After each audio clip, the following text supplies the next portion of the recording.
Jing lo ani Kathiam kathena kathithina Lalpa kathing lo ani Mase nin mangai na thu hi Kashil lo phal si lo ba Kathiam kathena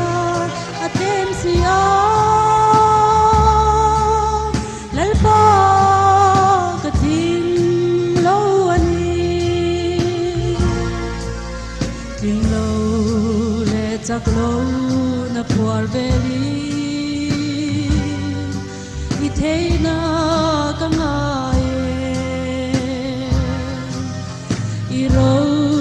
pui le moi na pom tur hian Lalpa kathing lo ani Ma se min mangai na thu hi Kashil lo phal si lo ba Kathiam kathena atem siya Lalpa kathing lo ani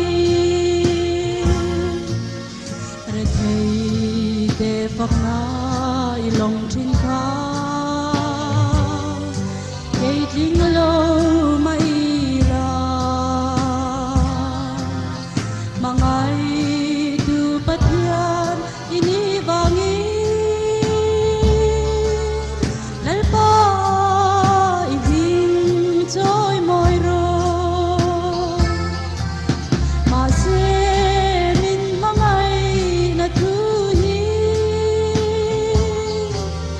Kashil lo phal si lo ba Kathiam kathena atem siya Lalpa kathing lo ani Kalom na thuru khei ani Irong bol min phal hi Kei chu an se dom in om mai Lalpa I ming ro pui se Ma se min mangai na thu hi Kashil